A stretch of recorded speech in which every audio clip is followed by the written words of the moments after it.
just sort of different, Palantir. They don't kind of like have the same typical corporate 2020 Silicon Valley ethos as you might expect from other players.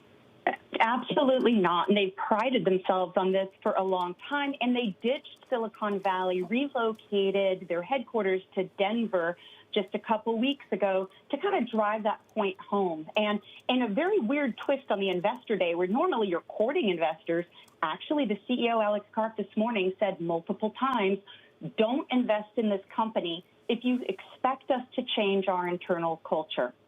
Don't invest in this company if you expect us to change our stance on supporting the work that the U.S. government and its allies do. Yeah. And he wrote a very feisty letter prefacing the S1, talking about what some of those philosophies were and some of the sometimes controversial work that it's done, providing technology, allowing, groups to integrate their data and then mine it for meaning.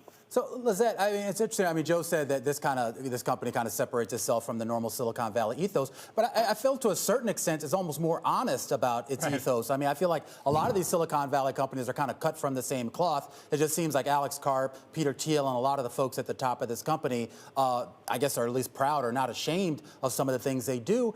And it does seem like when we've seen other corporate governance issues with companies like Facebook and elsewhere, it seems like investors are still willing to embrace these companies as long as they produce the revenue growth and the profitability. Right.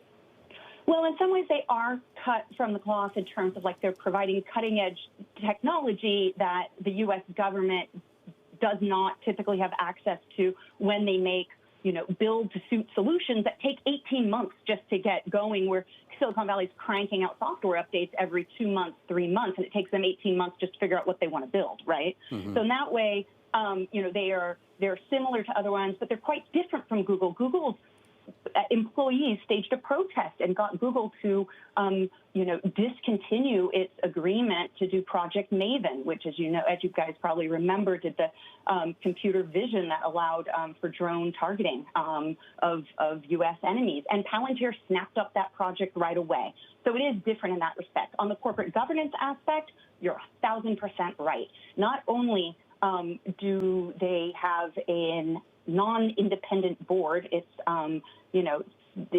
they had to actually amend their S1 saying, hey, we do not have an independent board of directors. We will get there within a year. But the voting power is concentrated in the hands of its 3 founders in perpetuity. And an institutional investor group called on them this morning to change that. They did not address that in the investor meeting this morning or in the Q&A with analysts afterwards, which did not address that topic, even though the question was asked.